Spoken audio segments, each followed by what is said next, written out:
बहुत समय पहले की बात है। एक सुंदर जंगल था। उस जंगल में सभी जानवर एक साथ खुशी खुशी रहते थे। उसी जंगल में एक हाथियों का झुंड भी रहता था। वो हाथियों का झुंड बहुत ही घमंडी स्वभाव के थे। वो लोग जंगल कहीं भी जाते थे, बहुत ही उत्पात मचाते रहते थे। उनके डर से जंगल के कोई भी जानवर उनको कुछ नहीं बोलते थे। एक बार कुछ जानवरों ने उन्हें समझाने की कोशिश किया तो हाथियों के झुंड ने उन सभी जानवरों के घरों को तोड़ दिया और उन लोगों को बहुत परेशान करने लगे। ये देख के डर से कोई और भी जानवर उनसे कुछ नहीं कहते थे। उसी जंगल में एक चूहों का झुंड भी रहता था। वो लोग बहुत अच्छे थे और हमेशा जंगल के जानवरों की मदद किया करते थे। एक दिन की बात है, हाथियों का झुंड जंगल के रास्ते से जा रहे थे। उसी रास्ते के किनारे में उन चूहों का घर था। हाथियों के चलने से चूहों का घर थोड़ा टूटने लगा। चूहों ने जब ये देखा तो सोचने लगे कि कोई बात नहीं, आज गलती से ये हाथी लोग इधर से जाने लगे हैं। अगले दिन फिर से हाथी लोग उसी रास्ते से जाने लगे और उत्पात मचाते हुए जा रहे थे। उनके इस हरकत से चूहों का घर टूट गया। चूहों के झुंड बहुत नाराज़ हो गए। उन्होंने हाथियों का रास्ता रोक के खड़े हो गए और हाथियों से बोला कि हाथी भाई, आप इस रास्ते से नहीं जाएं, क्योंकि आपके जाने से हमारा घर टूट गया है। इसीलिए आप सभी लोग किसी दूसरे रास्ते का उपयोग करें। ये बात सुन के हाथी लोग हंसने लगे और चूहों से बोला कि तुम लोग मुझे हुक्म दोगे और हम तुम्हारा कहना मान लेंगे। हम तुम लोगों से बहुत शक्तिशाली हैं और हमारे सामने कोई नहीं बोलता है, इसलिए हमें जो मन में आएगा वो हम करेंगे। ये बात सुन के चूहों के झुंड ने बोला, देखिए हाथी भाई, इतना घमंड ठीक नहीं है, क्योंकि ज़्यादा घमंड करने से हम अपना खुद का ही नुकसान करते हैं। क्योंकि हो सकता है हम भी आपके किसी काम आ जाएं। लेकिन हाथियों पर तो कोई असर ही नहीं हुआ।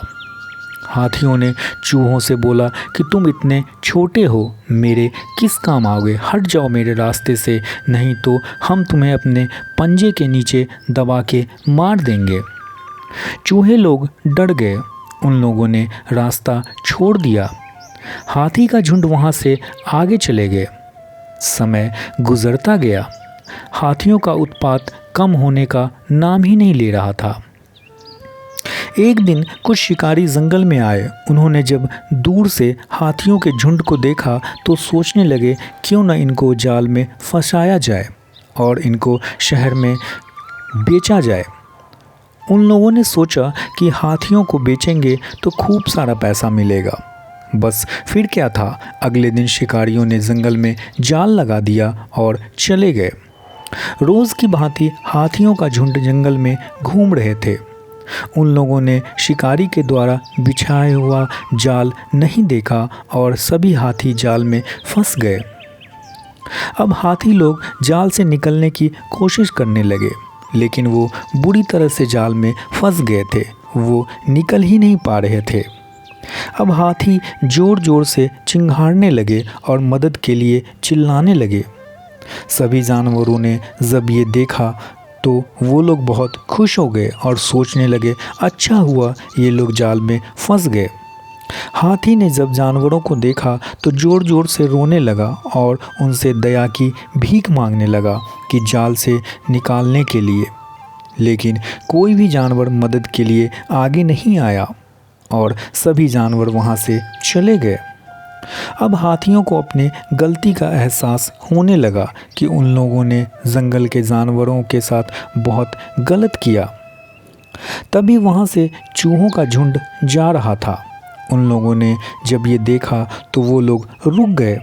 हाथियों ने जब चूहों को देखा तो उनसे दया की भीख मांगने लगे और बोलने लगे कि चूहा भाई, हम लोगों को इस जाल से आज़ाद कर दो। चूहों को उन पर दया आ गई चूहों ने हाथियों के जाल को अपने नुकीले दांत से काट दिया। अब सभी हाथी आज़ाद हो गए थे।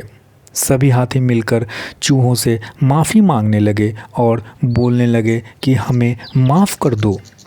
चूहों ने उनसे बोला, हम तुम्हें माफ़ कर देंगे, लेकिन तुम सभी लोग वादा करो कि आज के बाद से जंगल में कभी भी किसी को परेशान नहीं करोगे।